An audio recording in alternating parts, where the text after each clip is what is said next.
we are very excited to be here to talk about storytelling. One of the things that we've talked about quite a bit at BPDD is, should we call it storytelling or story sharing? And I just saw Cindy Bentley walk in, and we've talked about it quite a bit, because sometimes storytelling might have this conception that you're not telling the truth. So that's something that we've kind of learned from the folks that we've been working with. BPDD, oh, I didn't introduce myself. I'm Sally Flashberger, and I work for the Wisconsin Board for People with Developmental Disabilities. But BPDD has been working on storytelling. And so we have been very excited to have Kate Marple join us. She has done a training for our board. Myself and my other colleague, Caitlin, have been working with her on storytelling around abuse and neglect. And we really have loved working with Kate and what she shares about how to tell the story, and really wanted to bring that to the Self-Determination Conference. And we thought this was a great opportunity, because we have set up these listening sessions with the Department of Health Services. So the connection between telling your story and sharing your experience with the Department of Health Services just went so well together. So, so we're really excited to have Kate Marple here. And I don't know, but I think Kate lives in Boston. Is that right? Okay. That is right. So we're somebody from the East Coast, and what? But born in Wisconsin. Oh, born in Wisconsin. That's where we born. I was born in Stevens Point, Wisconsin, and awesome. My entire extended family lives in Oshkosh and all over the state. And are you a Packers fan? I am a Packers fan. I have a cheese head. I do. All right. Well, that's all we need to know. And go Pack, go Pack. So, with such great excitement for her to take us through this afternoon on storytelling, I'm going to turn it over to Kate. Thank you so much, Sally, and thank you so much, everybody, for letting me join you today for this, important conversation about storytelling. And I really loved what Sally shared up front about calling it story sharing. I often talk about it as sharing our lived experiences. That's really what it is. I think storytelling sometimes has an artistic or a theater connotation, and what we do when we're talking to policymakers is really sharing our very real experiences in the hopes that something can be different. And I think it takes a lot of effort and courage to share our stories. And when we do it, and when policymakers listen to the things that we have to share, it can be a really powerful way to make change. So I'm really excited for all of you to have that opportunity to share with the Department of Health Services, if it's something that you choose to do, and to spend today helping you really prepare for that experience. So we have 3 hours together today. As Sally mentioned, we're going to break it up into a bunch of activities, and we're going to do a couple of things today. We're going to spend a little bit of time just briefly kind of talking about what policymakers respond to when they hear stories. So like, what parts of stories are they often wanting to hear if they're thinking about making changes? Like, how can we help make sure our story is something that they listen to and respond to? So talking a little bit about that. Also, I think it's really important anytime we're talking about storytelling to talk about your rights. So anybody who's sharing their story is walking into a space and offering this thing, right? This piece of yourself to a room. And we don't always talk about what the story sharer's rights are, but you have a lot of them. And it's important to make sure that you are not put in a position ever where you are surprised by what's happening. uncomfortable with what's happening, or not in control of what is being shared. And so I think it's really important anytime we talk about story sharing to really make sure we all know the power and control we have over sharing. So we'll do that a little bit today too. And then our main thing is going to be working on your stories. And so I want to say up top that we're all going to work on a story, and then you're going to decide afterwards if it's something you wanted to share with the Department of Health Services. So maybe you're not sure yet if you want to share at one of the listening sessions. That's okay. We're going to work on our story, and then we'll reflect at the end to see if it's something that you feel like you do want to share with policymakers. And so I will walk you through the parts of the story. I'll share an example story. You'll have some time to work on your story with the help of the facilitators at the table. And then really importantly, I think we're going to have some time for you to practice sharing your stories with each other. Because sometimes until we actually practice saying it and feel it in our bodies, I think those things can help make us less nervous and more confident when we actually go to share our stories with other people. So that is just, it gives you a sense of what we're going to do today. And we are going to take a break in the middle. 3 hours is too long to go without a chance to get a drink, stretch our legs and use the restroom. So that's our plan.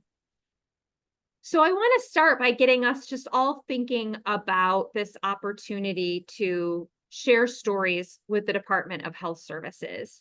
And I want you to just take a few moments with the people who are at your table. And I want you to kind of go around in a circle and share two things. Share one reason that sharing your story with the Department of Health Services or with others is important to you. So what about sharing your story feels important to you?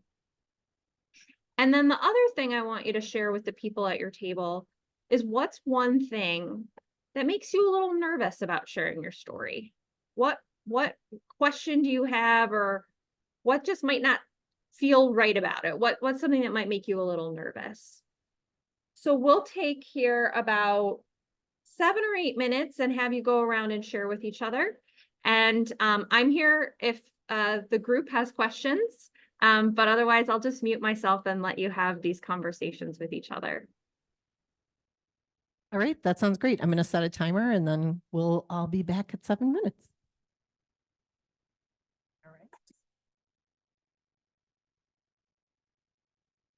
All right, we are at 7 minutes. Didn't that go fast? All right. It usually wrap does. it up. So I'm going to turn it back to Kate. Thanks, everybody. I hope you were able to share a little bit with each other. And no pressure, but would anybody like to take the microphone and share with the group a couple of the things that you talked about at your table, whether it was things you're excited about or things you're nervous about? Oh, well, I came to the right table because 2 of these wonderful people want to share. Great. So I think the most important thing that I said is sharing your story, especially with DHS, makes people aware of how the programs and services affect us on a daily basis, whether it's supportive home care, whether it's whatever needs to be paid for transportation. They need to be aware of how it affects people on a personal day-to-day basis. And also I think it can help influence legislators and representatives to know what they're voting for.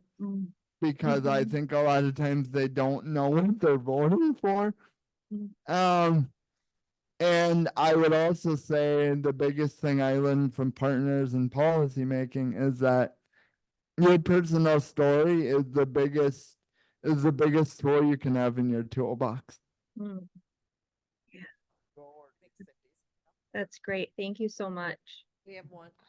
I know this sounds crazy, but I told him. So last week I took a leadership, I took a leadership thing last week. And actually I was on the table with two DHS people. One was the money person. What was his name? Grant and Alicia. But what happened is I have a different point of view on this now. Getting to know those two, it was kind of a funny story about Grant. He came in, he's normal like we are, but he's in the hot seat because that's what works for DHS. But what happened was he came in and all his copy it was all over. And and the second thing, he's a human being. He had to run out and pick up his kids every day about 3. So what I'm trying to say, my story is, I know I had a different kind of, you're kind of scared of DHS, but the two people that were around that table, which I think was good, you got to know them on a personal basis and then learn something about Alicia. Well, I won't share that because I shared Grants, but we forget that they're human beings and they have to do a job. And sometimes we think, okay, they're not on our side, but that's not it sometimes. And so I wanted to put it a positive thing about this story. And I have a better respect for both of them. Not that I do worry about the money though for people with disabilities, but still at the end of the day, they're like we are. They got to pick up their kids. They got to, they spill coffee or whatever they do. So thank you. And That's very good, Cindy, for sure. Yeah. All right. Great You want, reminder. who else would like to share? Anyone else? Oh, got somebody up here? I was born when 3 months premature. So I had the issues with my feet. My feet was turned in and I ended up having a club foot. And I was also diagnosed with ADHD, which stands for Attention Deficit Hyperactivity Disorder. So I try to advocate not just for myself, but for others who are in wheelchairs too, and for people who live with disabilities too, because I've had an issue, a friend of mine, a long distance away, a friend of mine that had a couple, he worked somewhere in Plover or whatever, Wisconsin, where he was criticized by a couple of different customers about being in a wheelchair and being at work. So he was very ticked off or upset about it, that he was getting criticized for that. And nobody should criticize somebody in a wheelchair at whether it's a grocery store, home hall, what is it? What do you call it? Hardware stores, whatever. You should never criticize people in wheelchairs ever, because it hurts not only them, and it just brings them down. So I told him, I told this person, I said, I'd be happy to advocate for you, and I'd be happy to step up for you when I can. So I'm just there. I'm there for people when they need that sunshine in their life. Awesome. Thank you. All right. All right. Anyone else? Oh, My name is Lawrence Brown. I'm from South Milwaukee, Wisconsin. Part of my life has been rebuilding my career with Division of Voc Rehab in web development. And I was also involved in a nasty vehicle collision on May 18th, where I was hit and ran, and my vehicle is no more. I'm thankful and grateful to be alive. But now I'm facing getting a new minivan and getting DVR and Iris to pay for mods. And in a way, it's very hard for me to speak up for myself, because a lot of people get public transportation and advocate for that. And I don't want to look selfish, given that the cost of a vehicle for an individual is about 50 grand when you include hand controls and conversions. So I'm trying to figure out how to get my story ahead so I can benefit others and not feel guilty about advocating for myself given the high individual cost and the one-time expense on Iris. Meanwhile, back at the ranch, DVR and Iris are fighting over who pays for what under comparable benefits, and I'm waiting, and voila, there's $30,000 that I'm holding on to from my insurance for my totaled vehicle that can be held against me in case of Title 19, et cetera. So I'm just trying to figure out how to do this and not be selfish and help others at the same time. I feel very challenged, but yet at the same time, I'm blessed. Odds are I should have died in the accident because they hit me and I spun out at 55 straight onto a concrete block.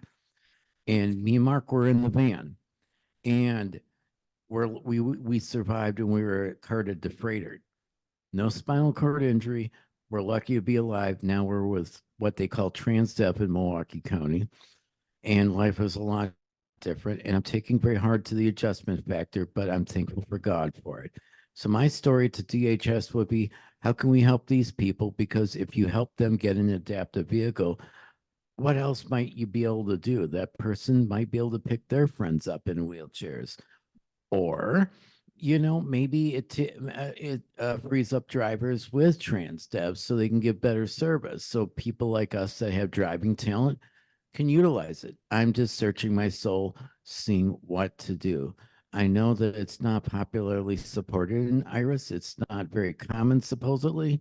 Maybe I'm wrong, but it would seem to me, and Ramsey Lee shared his story with me over the phone and said he got same day transportation, if I'm not in error here, hearing him out, in Hudson. That's huge, that you don't have to, schedule your life a day in advance, figure out what you're going to do. Not anybody could do that. And when you have jobs, the one thing I wanted to share with my story is, how am I supposed to get a web development job when I graduate from MHCC? When TransDev can't even, they tell me it's a shared ride, and people tell me you can't count on it to get to work on time. How am I supposed to sustain employment? So anyway, I don't want to take too much. He wanted to share a story, I guess. So thank you. Okay, we'll have you share and you'll be the last one. Then we'll turn it back to Kate. Um,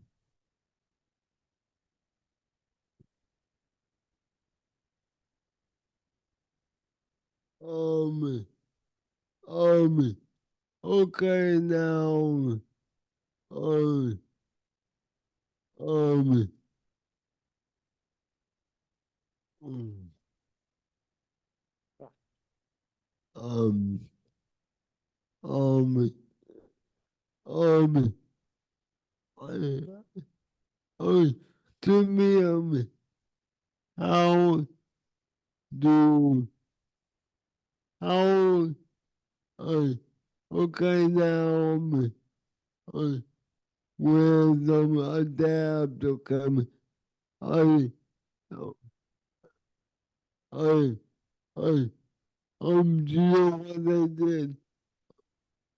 I, they, they held, up a, dress, a bus, uh, in, uh, in Denver, uh, because we want, the same thing.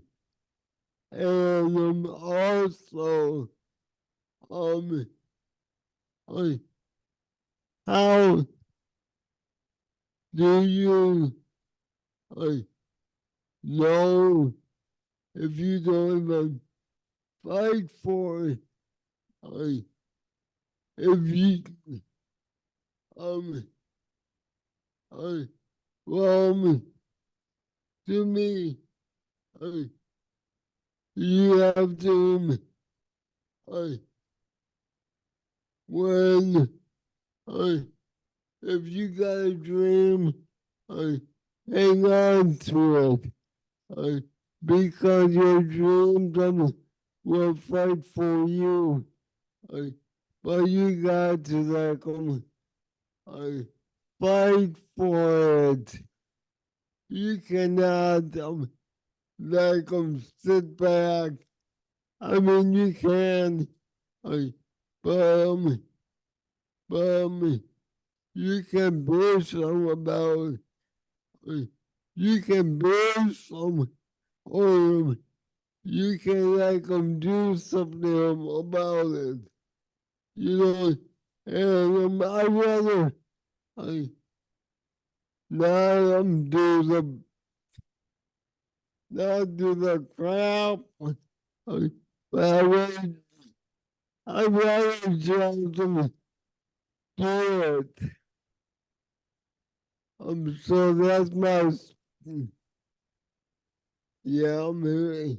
Uh, We almost forgot about the wonderful wages for our caregivers. We'll have to wait for that. Yeah. We got to keep moving. We got to. We do. There's so many things to talk about. So thank you very much for sharing. I'm going to Yeah. turn it back to Kate. Thanks. Yeah, thank you so much, everybody. And you've said so many things that tie into what make good stories when we're sharing with policymakers. And I've heard some of the things that you've shared about why you're doing this, right? Wanting to see change for yourself and for others, wanting to speak out where you can, feeling like the people at the Department of Health Services may not have all the information or may not know somebody who's had your experience to inform it.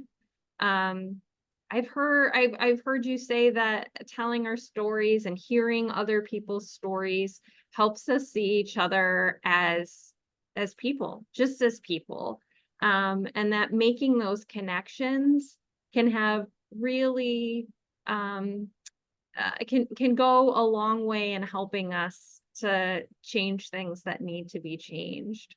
So thank you all for sharing those things. Like I said, you've touched on so many of the things that I want to reinforce and talk about in terms of sharing stories with policymakers.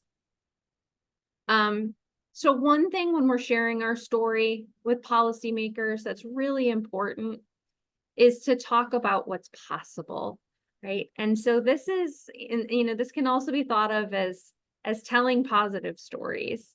And that doesn't mean that we have to pretend parts of our story that were sad or not good are happy. That's not what I mean.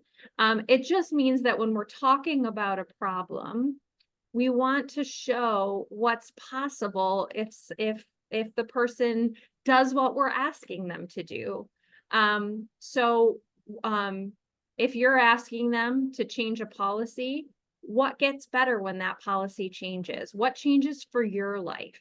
What changes for somebody else's life?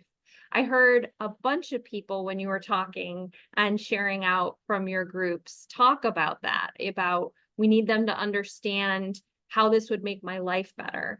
And that's really important because for policymakers and other people that we're asking to do something, we're all more likely to take action or to do something when we know there's going to be a good outcome.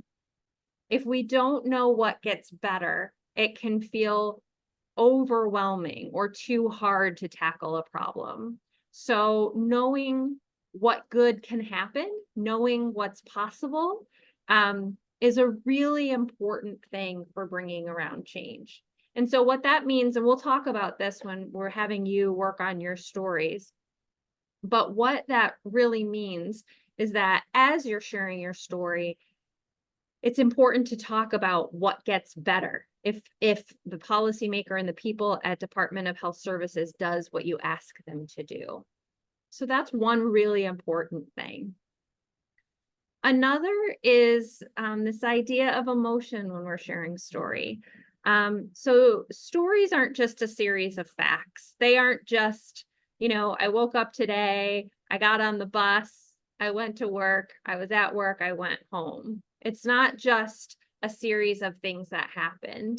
It's about what doing those things made you feel, made you think, what was important about those experiences to you. And it's about who you are, because that's what people connect to. We don't connect to details of policy and facts about programs. We connect to other human beings, as I heard you share, right? Now you know a little bit more about the people at DHS. You see them as human. You know they're going to pick up their kids. You see them differently, so you listen to them differently. You feel differently when you're in the room with them. And that's part of what we want to do when we share our stories, is we want to share, we want to share a little bit about who we are. So what we care about, what's important to us. And then when we're telling a story about something we want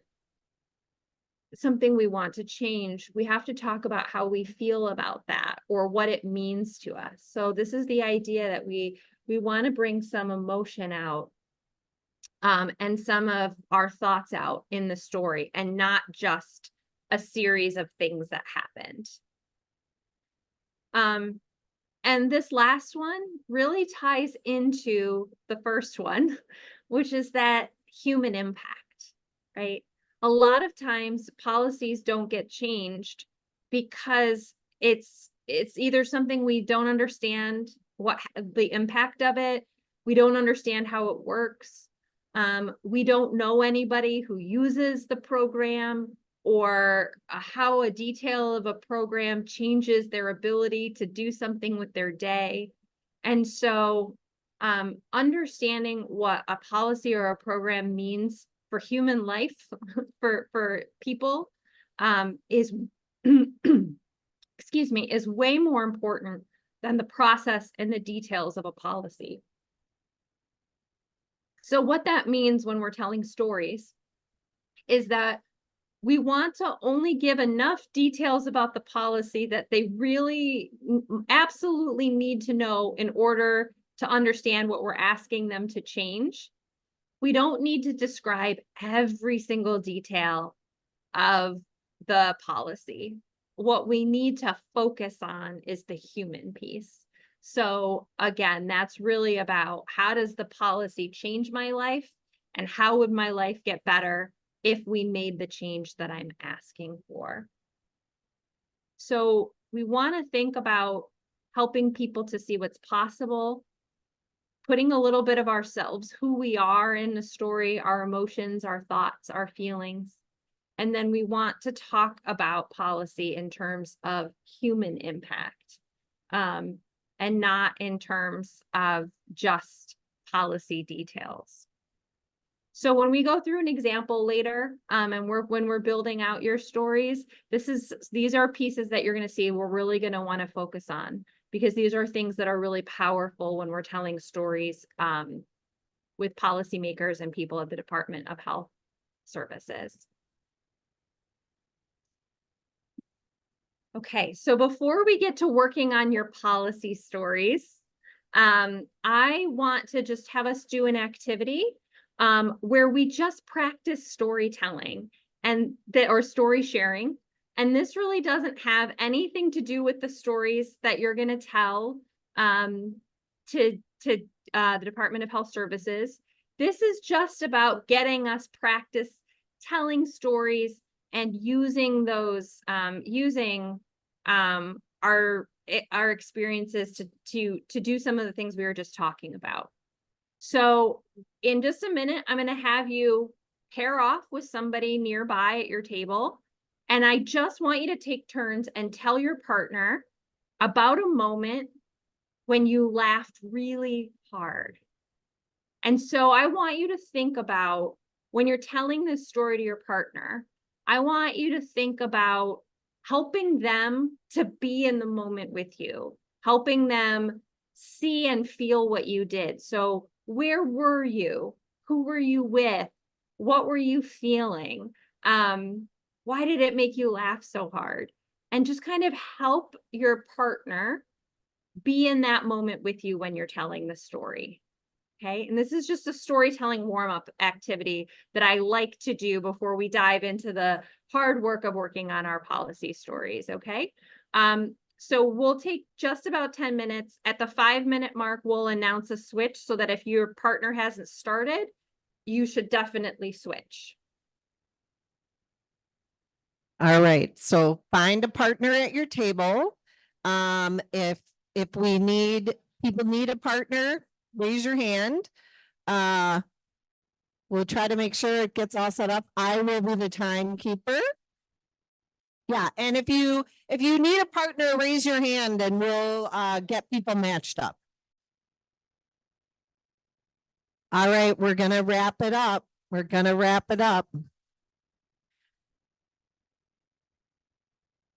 Everybody's so excited about sharing their story. I did not share my story with anyone, but I will tell you what, I'll just give you a little snippet. Pontoon boat, middle of the lake, told my brother-in-law it was not going to rain. 11 adults, 6 children under 6, torrential downpour, winds. Good music, good drinks, and a lot of fun. So. And a lot of All right. laughs. Go Yeah. ahead, Kate. Thanks, Sally, and thanks, everybody.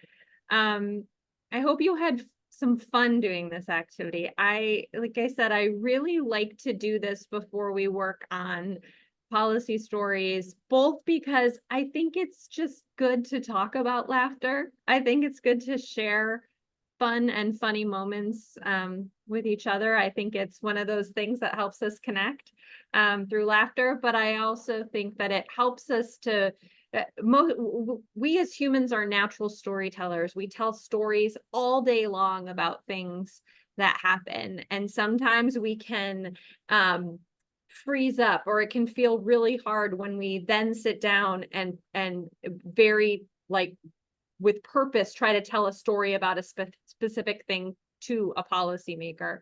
And so I think it's just a really good reminder of just how we tell stories and what goes into stories, and to practice putting that feeling and details about where you were and who you were with and what was happening into a story. So I hope everybody who wanted to had a chance to share and a chance to listen. Okay. Last thing before we get into actually working on your policy stories, I mentioned up top that something that's really important to me that I always want to talk about whenever we're talking about sharing our stories is the fact that you as a story sharer have a lot of rights. You should be in control of what's happening. You should feel like there aren't surprises. You should feel good about what's happening and not made uncomfortable about that. And so some of that is just getting information ahead of time about what you can expect. And sometimes that's about making sure that's what is being shared is something that you feel good about sharing. So I'm going to walk through a couple of the ones that I think are really important. And there should also be a handout on your tables that says storyteller rights on it. And there's nothing you need to do with this, but it is for you to take along with you after today's session, just as something you can look back on. And some questions that you can ask if anybody ever asks you to share your story somewhere. Good questions to ask the person who's organizing the event about what you can expect. So I'm just going to walk through a couple of these with you. So you have the right to know who will hear or read your story. So if that's an event, that means who's going to be in the room with me. You know, in the case of these listening sessions, it's the Department of Health Services. Are there going to be other people in the room? This is also about whether or not the people in the room are friendly. And what I mean by that is, are these people who generally support me and the issues that I care about?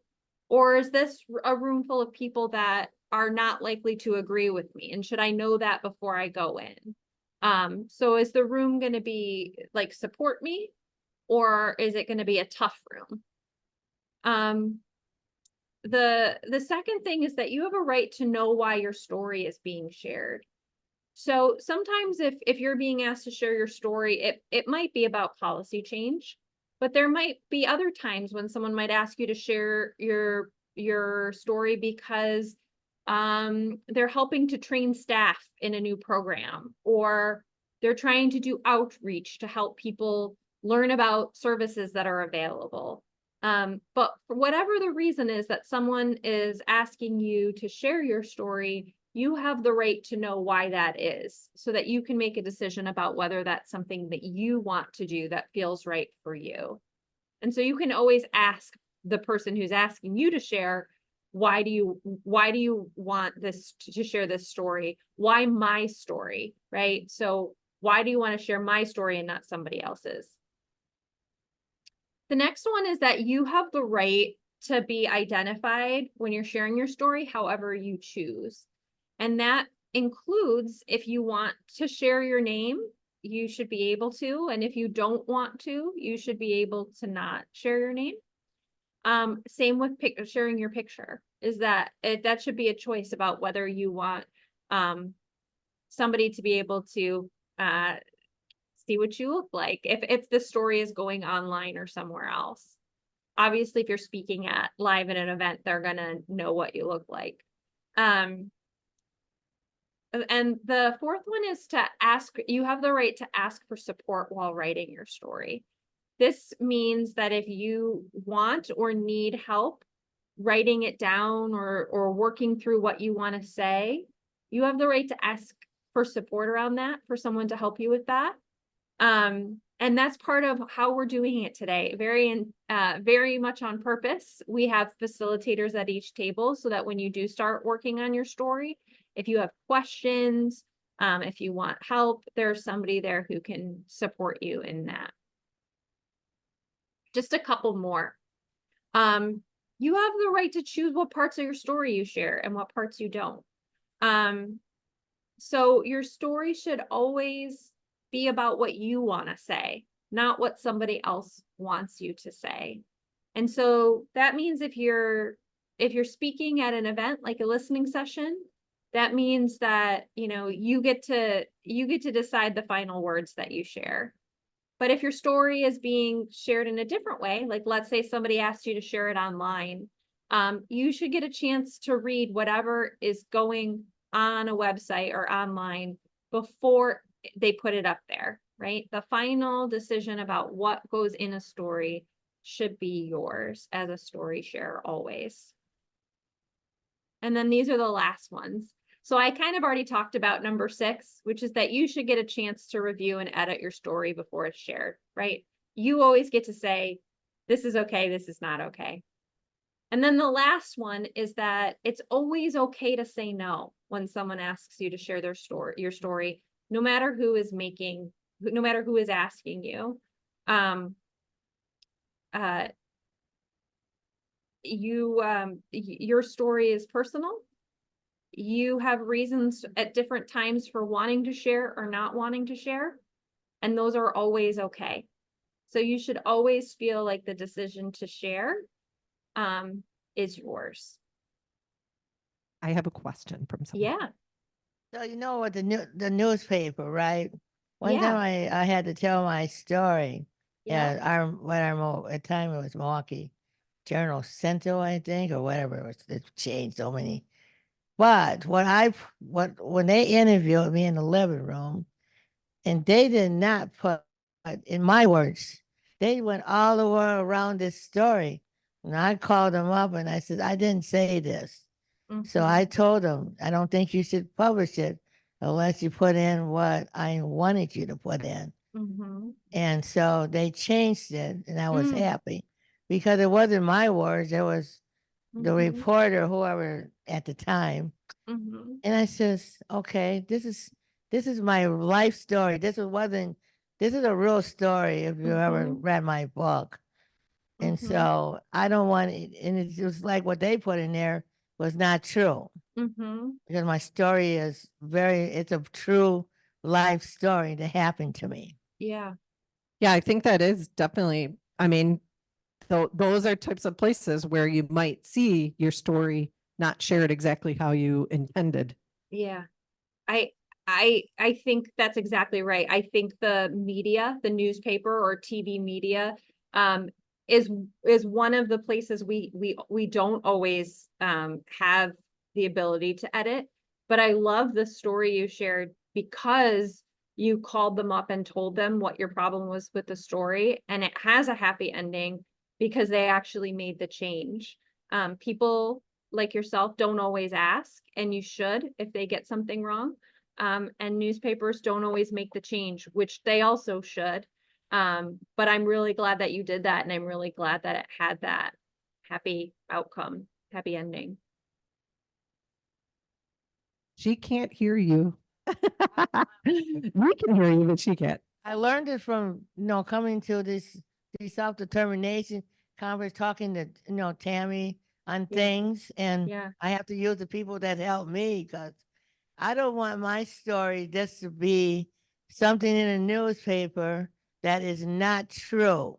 Yeah. Because everything in my book, I don't know if you have the book, I can give you a book, but my Spirited Champion that was wrote by two good friends. And it is a true story. It's not something that you watch on a TV show or listen to on a radio show. And Mhm. so after talking to Tammy and all kinds of people all over the years, and I said, if you're going to use my story, then you have to put everything that's not everything from the book, but make sure it's true Yeah. because it just made me so mad with this reporter. Yeah. And if I said to myself, I didn't say this to the reporter, but you're not welcome in my living room again at Mhm. all. So thank you. Mhm. Absolutely. Thanks for sharing. Were there other questions? Or should No, I keep don't think going? there were are there Okay. any other questions about the rights? No, all good. Okay. Yeah, I'm so glad you brought that up. And I think this just really goes back to the fact that these are your experiences. These aren't stories in TV shows or other things that are made up. They're real things that happened to you. You lived them and you have to continue to live with them, which is why it's really important that you feel good about how your story is shared and what you're sharing. And that's as important as anything else that happens. And so just to make sure that we're all clear about the opportunity to share with the Department of Health Services on the stories that we're going to work on today. You're going to have three choices, and you don't have to decide now. You can decide after you work on your story, but you're going to have three choices, which is that you're going to work on the story and you might decide, you know what, I want to go to the listening session and I actually want to talk to the Department of Health Services, and I want to share my story in person. I want to say it to them in a listening session, and you can do that. You can also decide, you know what, I do want them to know my story, but I'm not really comfortable standing or sitting in front of a room and sharing it with my, that way. I would rather write it down and hand it to them. And that's an option too. And you can put your name on it or you can leave your name off of it. So if you don't want to talk in person, but you want to make sure they hear or they read your story and they know what you care about, you can write it down and hand it in without that. And then you can get to the end of today and decide, you know what, this was helpful to go through and to practice, but I actually right now, today, I don't feel like I want to share this story today. And that's okay too. Any one of those three things you decide is totally good and it's up to you.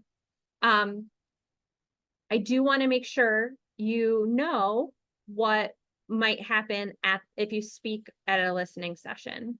So the listening sessions with the Department of Health Services are being recorded. So you talking and sharing your story might be video recorded. And there will be people taking pictures. So your picture might also be taken if you're there. There is a chance that pictures and videos that are taken at the listening session may end up online or on social media.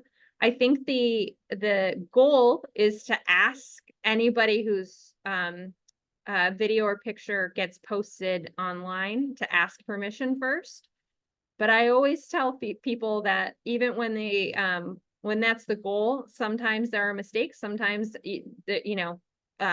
things get mixed up. And so I think it's just good to be prepared that that could happen if you're speaking at the listening sessions. And then the last thing I think it's really important to know is that the people from the Department of Health Services may respond to your story. They may say something after you share, or they may ask you questions after you share your story. That could not happen, but it could also happen. And so we just don't want you to be surprised if after you share your story, someone from the Department of Health Services either asks you a question or responds in some way. I just want to reiterate too, it is possible they may not say, you know, they may just listen and not Mhm. respond. So I don't want people to feel like, oh, I'm going to share my story and they're going to tell me what's going to happen today. So it Mhm. is likely you will not get an answer to what you might be sharing. So we don't want you to feel disappointed or but again, it's very important because they are here to listen. Mhm. And like Kate said, they may ask questions for sure, but they may just listen also. Thanks, Sally. That's a really important point. And I guess the thing to know is that to expect either thing to happen, and that both are normal. Both are normal. Yeah. Okay. Does anybody have questions about what will happen in the listening sessions specifically? About what might happen, about the things that I just shared? Yes, hold on.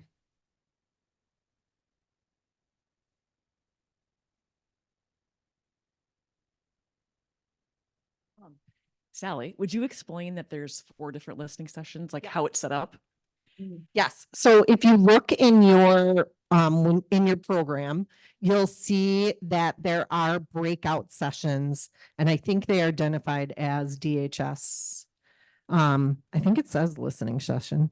Yeah, it says DHS listening session in the booklet. Yep. In the booklet you got with your stuff, you'll see the different sessions. They are also going to be in the lunch. I think that's the one thing I don't know is if you also can have a chance during lunch. They may be, we can get clarification, but where's the lunch? Well, maybe it's just in the listening sessions. Hang on. Yeah, there are 4 listening sessions, find the times and locations. So for each breakout, both days, there will be DHS listening sessions. And so it's just like one of these rooms. You only need to go to one. You don't need to go to all 4. So we want you to be, attending one and then going to the other great breakout sessions. So. If you're also an exhibitor, will you have time to go to one of the listening sessions? Sure. If you feel comfortable leaving your table, absolutely. Go in and give your story. We want as many people to share as possible. So the hour you might be gone or even, you could share and then you could leave the room. Absolutely. Go ahead and do that. All right, hang on. I'm getting my steps in today. Okay. Okay, now. They say we don't have no money for our caregivers. but I found more crap.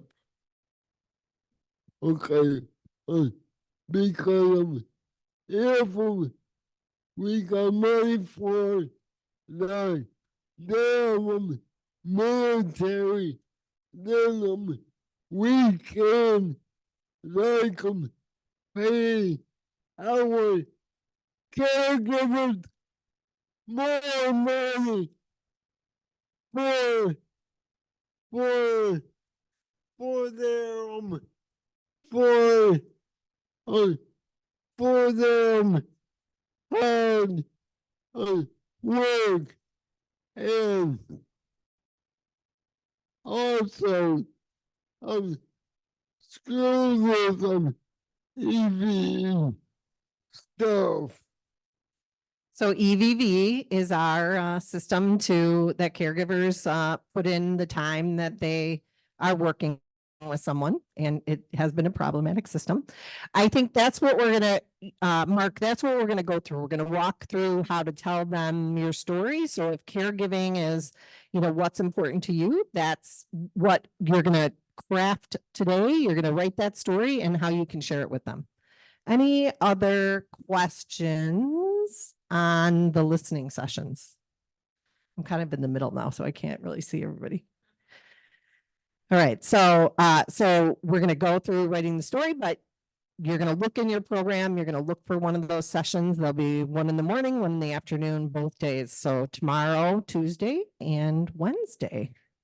And if you go into one that's really crowded, leave. Go to be the first person in the next one. You'll know, right? Great. Yeah, that is a good idea. Oh, hang on, I got a question. My father always told me, what was it now? The past is history. Tomorrow is a mystery. Stay in the present. And there is we're obviously, because there may be a lot of people, you really want to think about a 2-minute, this is a short time to tell your story. You're not going to have a long time. And I would assume we're going to have people in the rooms kind of helping out with all of that. So, Great. all right. All right. Thanks, Sally. Thanks everybody for those questions. And thanks, Sally, for answering them, because I definitely would not have been able to. But it sounds like there are a lot of opportunities to share if that's what you choose to do. And now I want to kind of get to our main focus today, which is like writing our stories or crafting our stories that we might share. And as Sally mentioned, these are going to be pretty short. But we've given you sort of so I'm going to walk through the parts of it and give you an example, but you should also have a worksheet on your table that at the top of it, it says how I use my long-term care services. And Get it. If you don't have any, let me know. They're all on the tables. But we'll grab some from other tables if there's extras. perfect. And in a few minutes, you're going to actually work on filling this out with your story. But I'm saying it now because the parts I'm walking through on the screen in the PowerPoint are the same parts that are on this worksheet.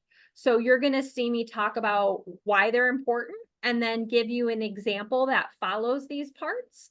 And then we're going to work on it on our own. So there's 5 parts. They're all short, but there are 5 parts of your long-term care story that you're going to fill out and put together. So the first one is who you are, right? So this is your name and the town or city that you're from, but it's not just your name.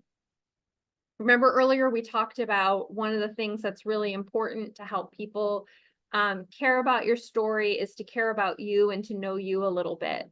So it's important to share a couple of things that are important to you. This might be, I'm a sister or I'm a father. I'm a member of my local church or synagogue.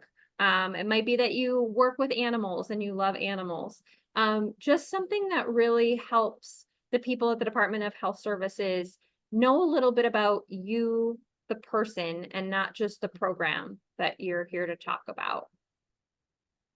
The second part is what long-term care allows you to do. So this is sharing a positive thing about the program you want to talk about. So whatever program you are talking to the Department of Health Services about, what's something about that program that's really important to you, and long-term care helps you do that. So before we tell them what the problem is, like, what's good, what's working, and why does it matter to you? What's the thing about it that it connects to something important in your life? The third thing is what could be better.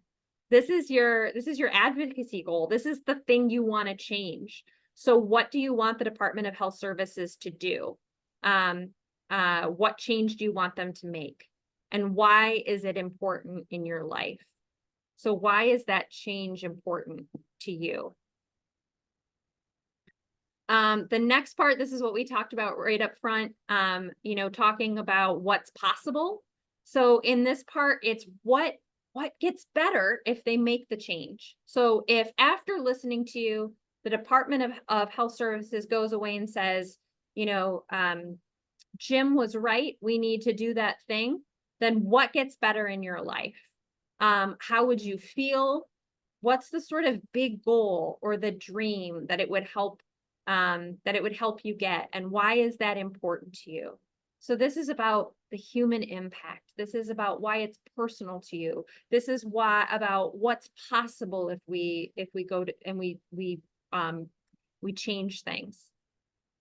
And then the last thing is really short. It's always good at the end of a story to repeat your advocacy goals. So you've already said it once, like the thing you want them to change, but it's really powerful when the last thing that they hear is, again, hearing you say, this is the thing I want you to change. And just to say, thank you for your time. So I'm going to walk through an example of all these parts put together in a story. And this is Matt's story. So part one is about sharing who you are, right? So my name is Matt. Sally, I'm going to need help with this town. I'm not familiar. How do we pronounce this? Is it Waukesha? It's Waukesha. Waukesha. All right, perfect. Or as I think Surrey says, Waukesha. Waukesha. Okay. My name is Matt. I live in Waukesha. I am a brother. I love sports and I want to find a job. Next part of the story is, what does long-term care allow you to do? So for 12 years, I've been in, I think this is Iris. I get help with daily living skills. Someone comes to teach me how to cook at my house. This has been really helpful. I will need to do this when I live by myself. I also receive transportation through Iris. So in the third part, this is about the goal, right? What do we want DHS to do? So in Matt's story, I'm looking for a job, but I don't drive and I will need transportation. Transportation costs a lot of money. At my former job, it cost $70 each way for me to take the cab. I can use Uber, but my parents help pay for that. We need to find a better system. We need Uber to be allowed in Iris.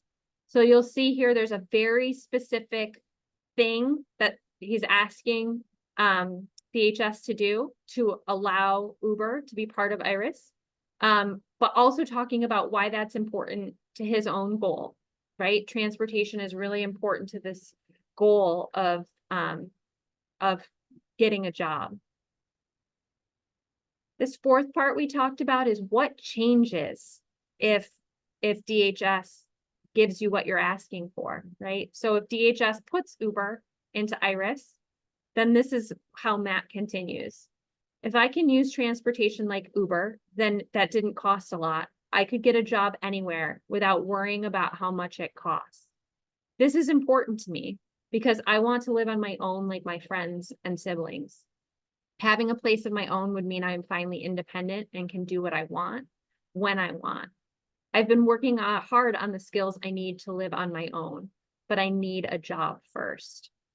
So we see here, we know what's important to Matt, right? We know that living on his own and being independent is really important to Matt.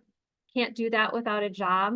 And he can't get a job without the different transportation that he needs, right? So we're showing that if you make this change to transportation, it's going to have a really big impact on, he's saying it's going to have a big impact on his life. It's going to help me get a job, which is going to help me live on my own. And then that last piece is really short. It's just to restate the advocacy goal or what you want change, which is to please allow Uber in the IRIS program. Thank you. So as we go back over this, you'll see, so I've broken it down step by step because this matches the questions on your worksheet, on your how I use my long-term care worksheet. But when you have it all together, if you were to read this together, it is one complete story, and it would take about 2 to 3 minutes to share this story like this with DHS, with policymakers. And so I think that you have copies of the PowerPoint on your table, which means that I think you have, if I'm right, you have Matt's story on your table so you can reference it, or you can look at it while you are doing your own story, which is what I want us to do now. So we've broken those parts down on the worksheet into separate questions.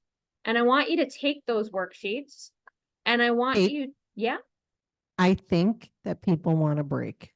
before So we do that. Yeah, Okay. I think we should take a break Okay, and then come back and start on this. How about that? that's Does that sound perfect. good?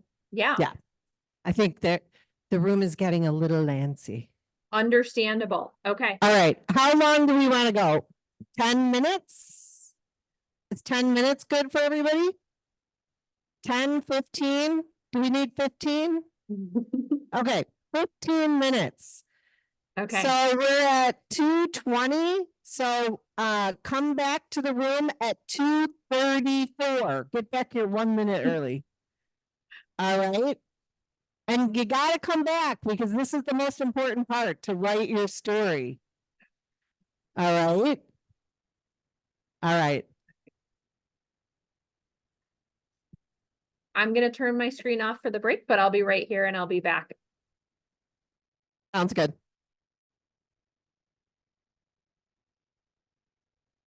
All right, it's 2:34. We got about a minute to get settled. I'm gonna go check the hallways and get the people back in.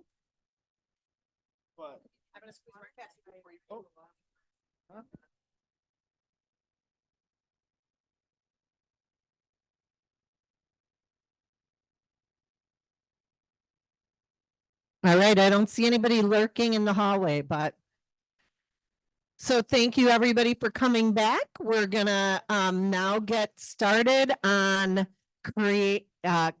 creating your story. So I'm gonna turn it back over to Kate. Are we all ready?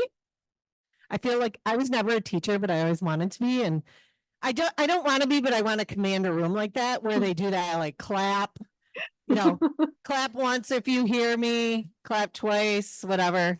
I don't know how to do that, but so let's all pipe down and start listening to Kate. Thanks, Sally. Hi, everybody. Welcome back from break. I hope you had a good chance to take a breather, stretch your legs, or just do whatever you needed to do. So we are going to work on our stories now. As I mentioned right before break, you have a worksheet that breaks down questions that match to the parts of the story that we just walked through. And so we're going to start with 20 minutes.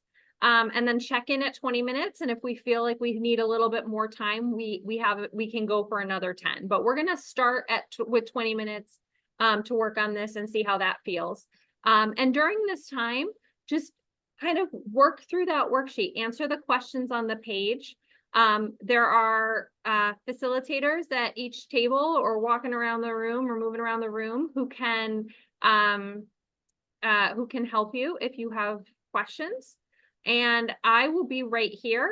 So if there are questions for me, we just need to make sure they go into the microphone, and I'm also going to be on standby for questions.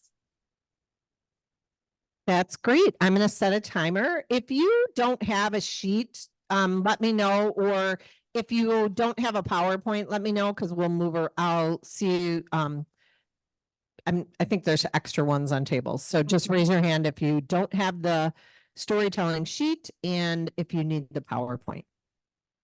And the PowerPoint should have Matt's story example if you need to look at something to sort of remind yourself of what it looks like. Yeah, and like I said, we'll go for 20 minutes. We'll check in, and if we need 10 more minutes, we can take them to that too. That sounds great. And again, if you need some help writing, whatever, there's facilitators at the table, but also we know at the Self-Determination Conference, everybody chips in to help everybody else. So.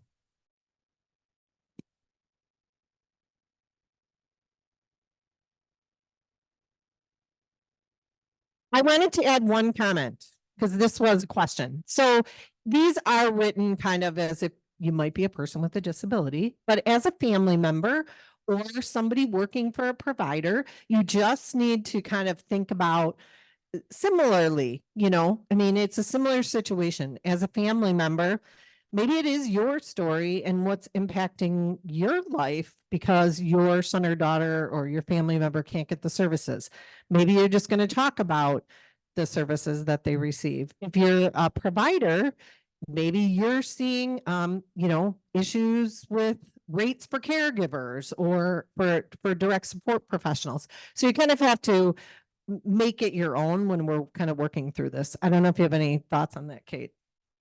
Yeah, that's a great point, Sally. Thanks for calling that out. I think you're exactly right. I think you can even just change the prompt questions slightly without changing them too much. So if you're a parent or caregiver, you can answer the same question. Long-term care supports allow my child to, or you can say you can still say allow me to if you're thinking about how it affects your role as a caregiver or your role or your family. And I think almost all the rest of the prompts work exactly the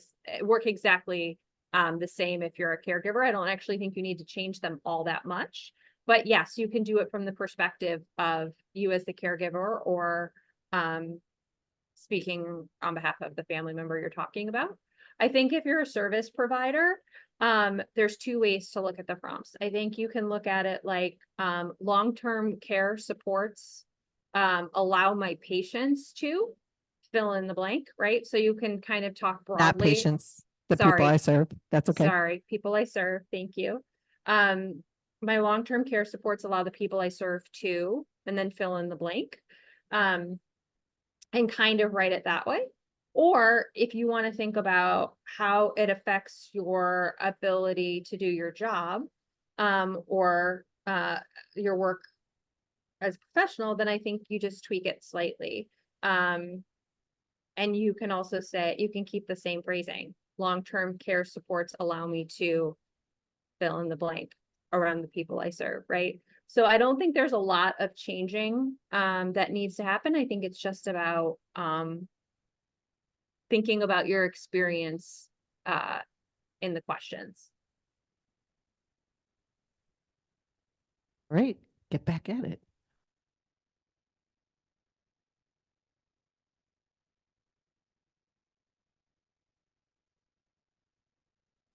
All right. We're kind of at that point. So how about if we kind of do a check and see how everybody's doing?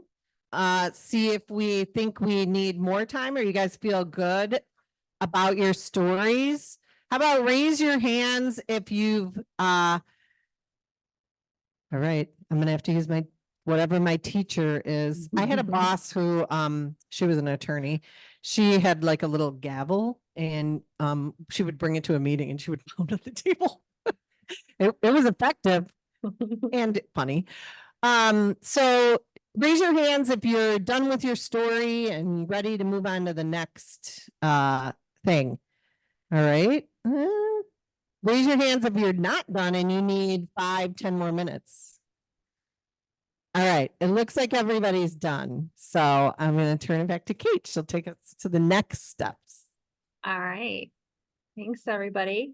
So for the next part, I really want to give you all a chance to practice, because it helps us feel confident about our story. It helps us feel less nervous if we're going to go into a listening session and share if we've had a chance to share with a friendly face here with one of the other participants today, with one of the other people here today.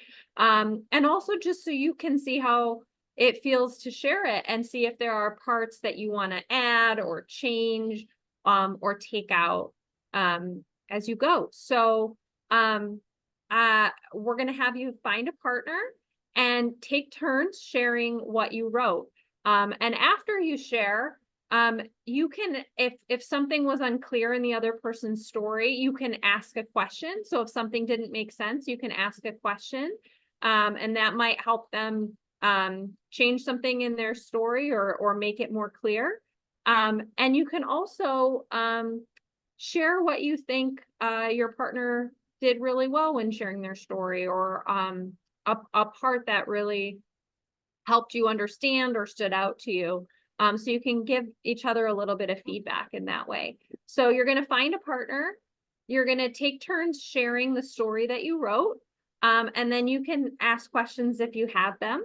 And we're going to take 20 minutes for this. So if it takes you that long to share, you can just share with one other person.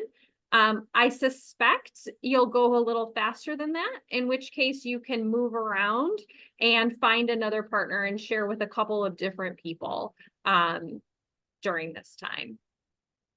I think too, watching the tables in the room, it seems a little more communal than partner work. So it does seem like people are sharing at the whole table. So if that's perfect. that strategy is working better, go ahead and do that. And yes, there's a lot of head nodding. So okay. If that's working better, then we have 20 minutes. So you should be able to have everybody go around the table and share with the whole group instead of switching partners. Yeah. You just want to make sure that you at least once share your story with another person. So if you want to do that in a group, that's great. Okay, yeah. So everybody share the story. And again, like Kate said, if there's a question that you think you should ask the person to, about their story that maybe helps them make more sense, make sure you do that, because everybody needs a little feedback sometimes before they do the they actually have to share their story. So did you say, should we take the 30 minutes? Or you might do 20 and check in? Let's do 20 and check in. And check in. Let's Okay, do 20 and sounds check good. in. And yeah, and to Sally's point about the feedback, it's better to get the feedback today, so that you can make changes if there are things that are unclear, or if there are other things that somebody is really curious about that may help make the story stronger. It's really great to get that feedback today so that you have a chance to make a change before you go and to the listening sessions. Awesome.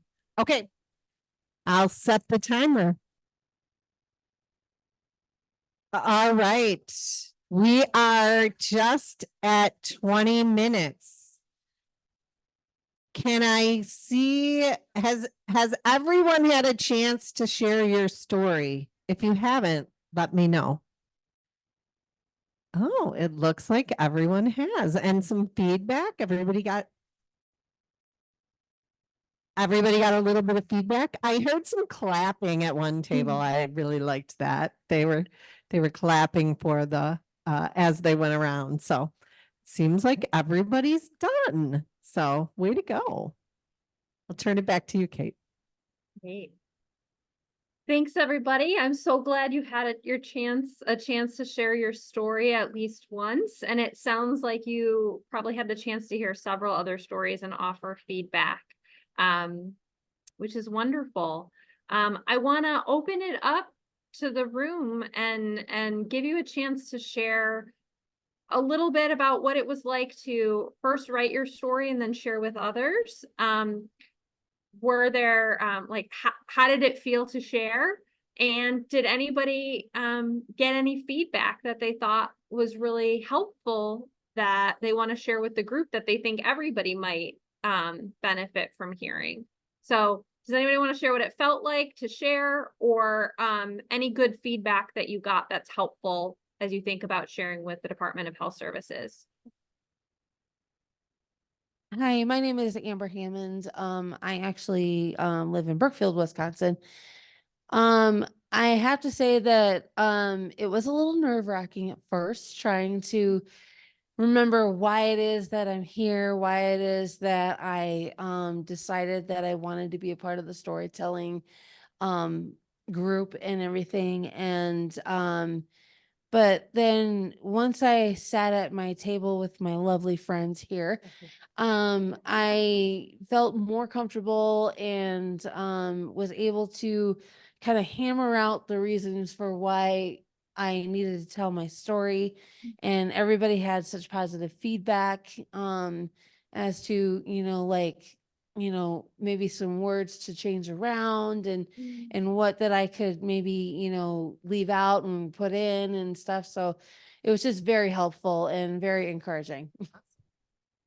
That's great to Well, hear, Amber. It's like we planted her there to say great things about it. Yeah. And I Anyone just, else want I want to Oh, go ahead. want to offer one thing in response to that too, Amber. It's so good to hear that. And I want to acknowledge that I think it's, for a lot of us, it's very nerve-wracking to first share our story. And what you're saying about having other people around you who are supporting you can really help with that. And I just want to offer this idea for those of you who are planning to go to the listening sessions.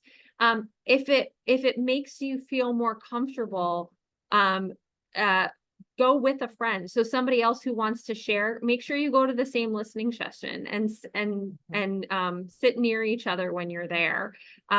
Because having that friendly face and that support can be really helpful when you're in the room. So kind of build on that feeling that you had sharing with this group today when you're in the listening sessions. Absolutely.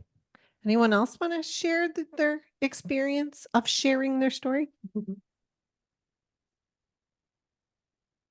My name is Nancy Alar, and I live in rural Cottage Grove.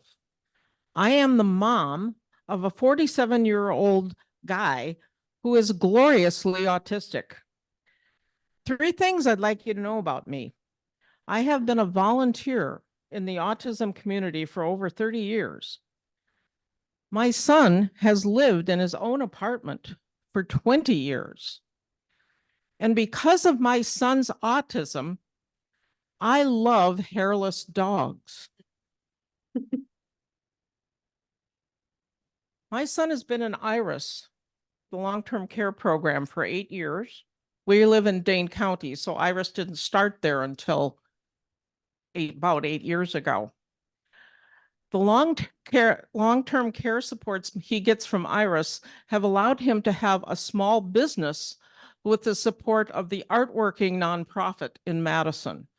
It's also allowed him to be helped with any crisis in his apartment by being served by Love Incorporated, which is another nonprofit in Madison. What would be helpful to my son is if he had transportation outside of Madison metro area. He takes the bus all over town now, which he can do, but he will never be able to drive. Because we live in rural Cottage Grove, I have to go pick him up 20 minutes each way every time he wants to visit us. And I am obviously getting older and may not be able to drive for some time in the future. If he had better transportation like this, he would be able to visit our house and maybe even help us as we need help when we are older.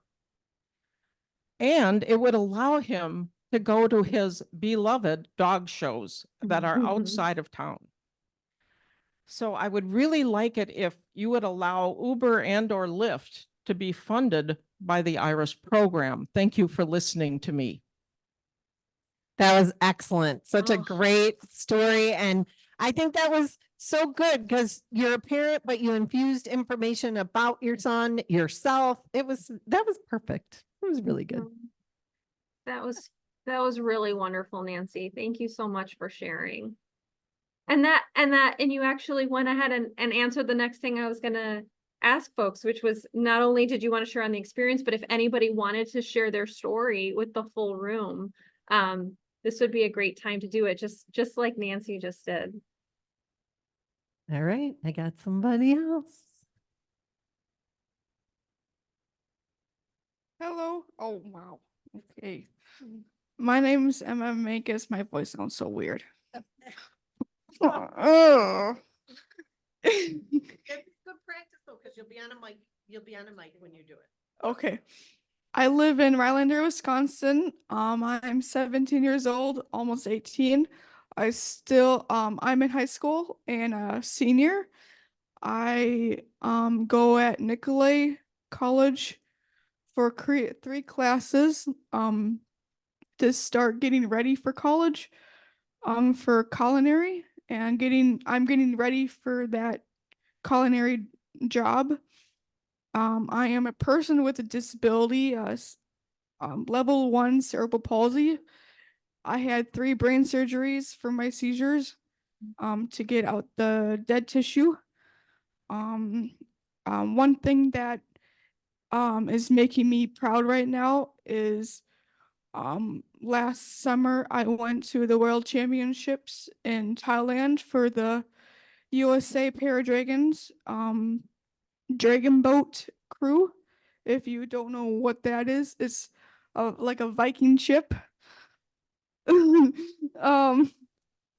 thing that's very important to me is my family and how much they care about me. When they bring me up when I need it and take care of me. And who am I? I am a dedicated and a brave person that can conquer through anything.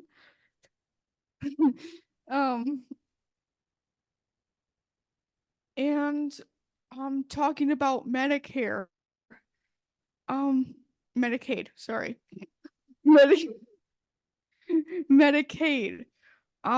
If like because I am Medicaid, my mom had to spend one whole day looking for a dentist for me to take me to a dentist, and the only dentist that she could find was 45 minutes away from our house.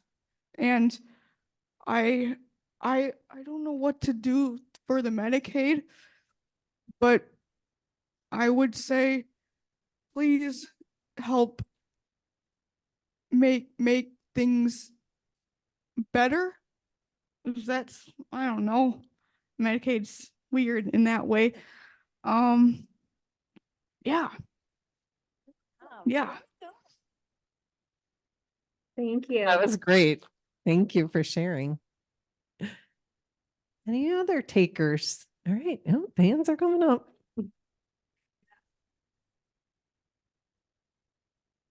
Hi, my name is Anna Deirdre. It's my first time being here at Self-Determination Conference.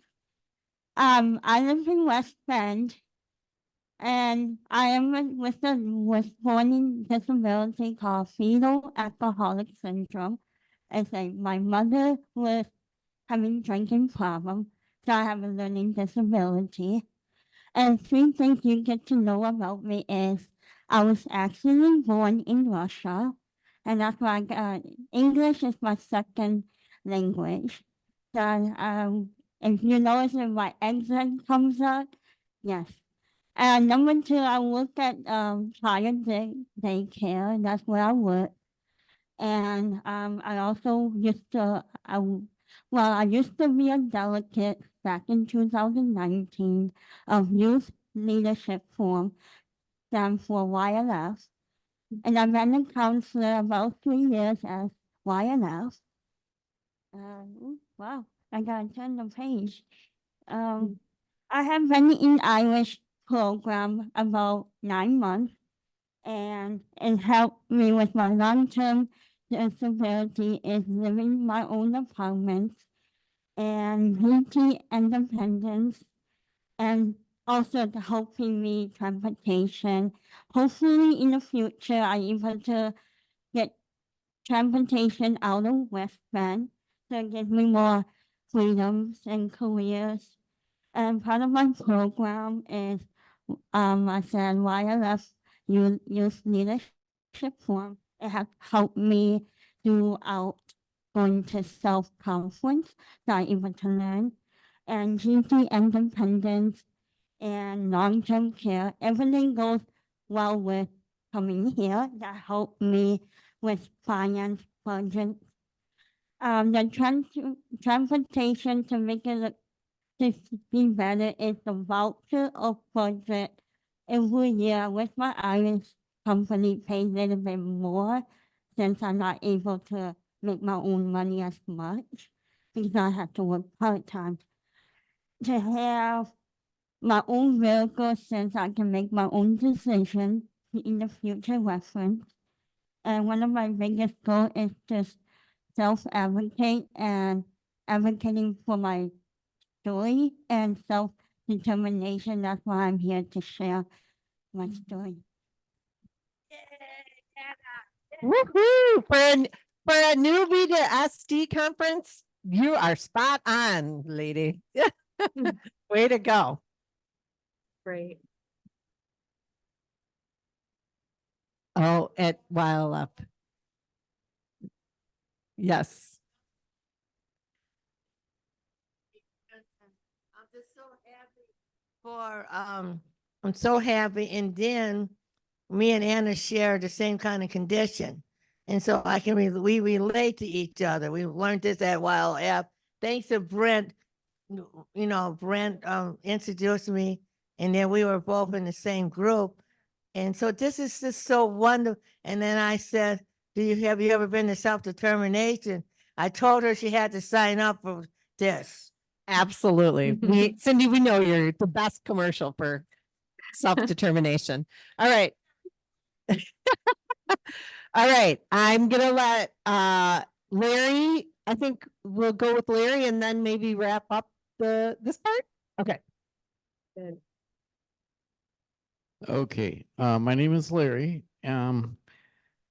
And okay, so I live on my own, and I'm an independent person with a disability. I'm a DJ and I'm working, and I'm also a caregiver, and I'm a avid self-advocate. So a little bit more.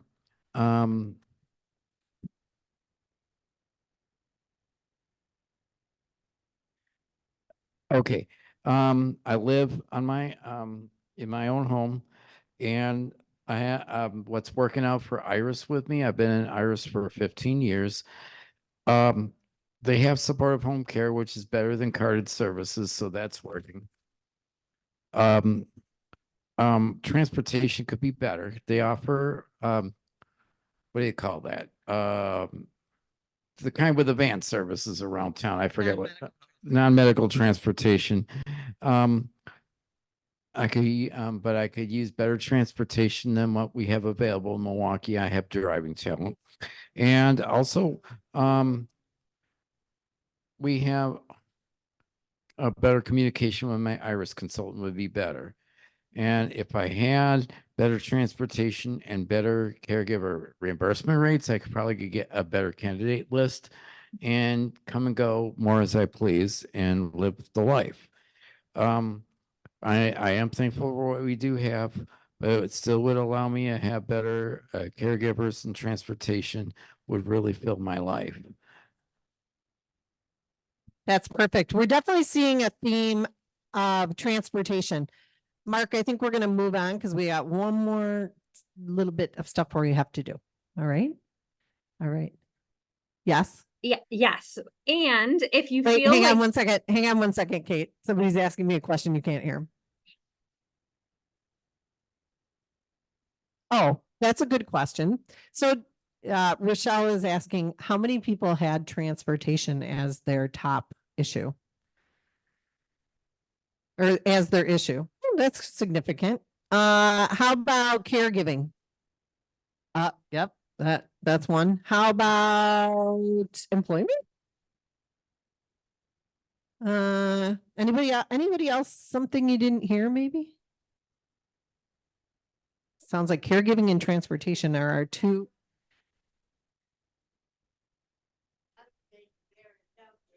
Oh, And healthcare and dentists at the, on top, because if you don't have the right doctors, if you don't have the right transportation to get there, and you're not gonna get anywhere. good points, good points.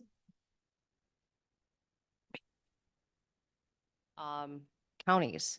So the county workers, there's no continuity. So if you get a new care team, then you're having to go through a whole entire new process and fight for your benefits. Yes, continuity in our managed care organizations and our Irish consulting agencies and our fiscal agents is definitely an ongoing issue. Okay, I'm going to take one more and then we're going to turn it back to Kate. I heard Larry said DVR. Yeah. I'm in DVR and probably most of everyone is in DVR in here. So Tomorrow, so over the next 2 days, the Division of Vocational Rehab is not necessarily there. It's not their listening sessions, but we know that there's a lot of collaboration between the Division of Vocational Rehab that helps with employment and our Department of Health Services. So if you're going to talk about DVR, think about how DHS might be able to help you. And I think it was a great example of somebody was talking about who will pay for what. And I think that was Larry, like about the van. And so, they do all work together, but just so you know, the listening sessions are about the Department of Health Services. So a lot mainly focusing on your family care and Iris. All right. Take it away, Kate. Right. Thank you all so much for doing the activity with each other, for being brave sharers, for being great listeners, and for some of you for being willing to share with the whole group. Every story I heard was really powerful, and I think that these are going to be really great listening sessions from what I've been able to hear from you today. The last thing that I want to do today, because we're closing up, we're wrapping up for the day, is you have one final piece of paper on your tables. It's a reflection sheet. This is not something you need to hand in. This is just for you.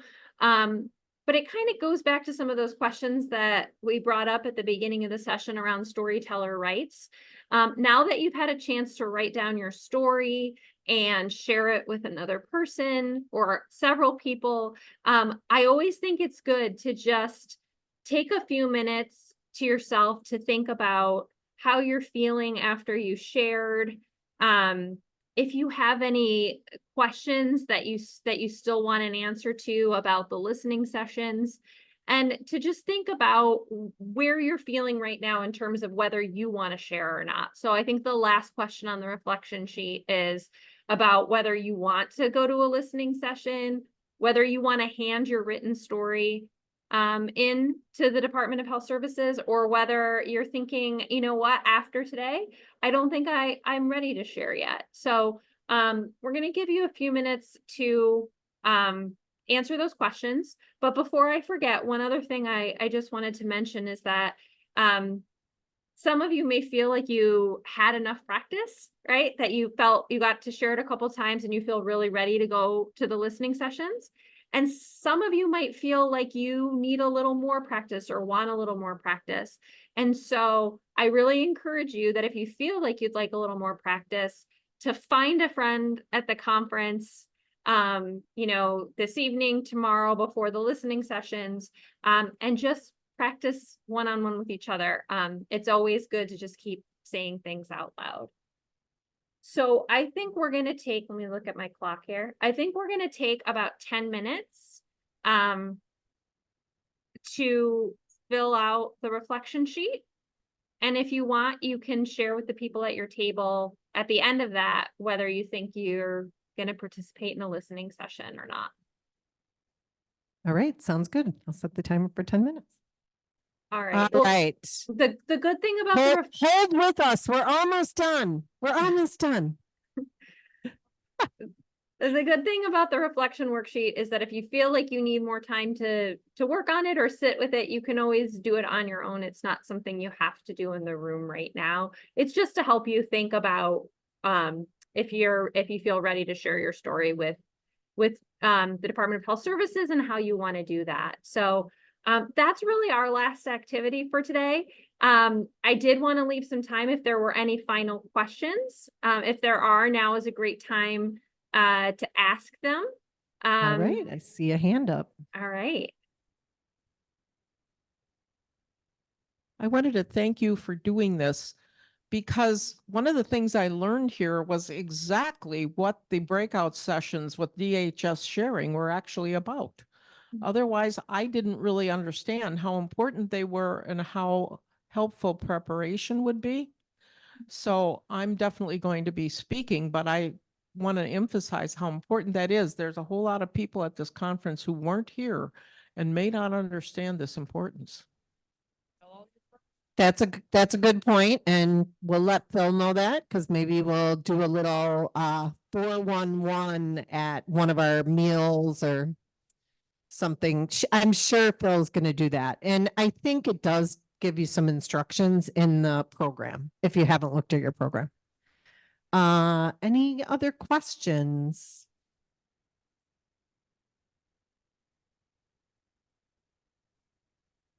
Not necessarily about this, but as I'm looking at the schedule for today, I'm not seeing a dinner listed. There is a welcome dinner. It's part of the kickoff. Yep. Yeah, and you should have a little meal. If you registered for the kickoff, you should have a little meal ticket that you got with your name badge. Oh, I'm ringing. Yep, it's blue, everybody. It's blue. All right. Any other questions for Kate? What? Is Kate? No, Kate is a speaker that we have been working with, who all she does is works on storytelling. You can see her business name is Who Tells the Story. So all right, I have another question.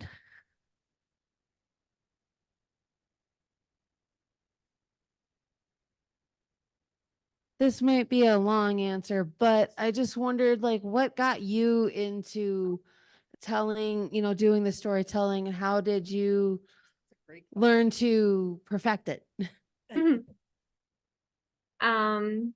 That's a great question. Thank you for that. I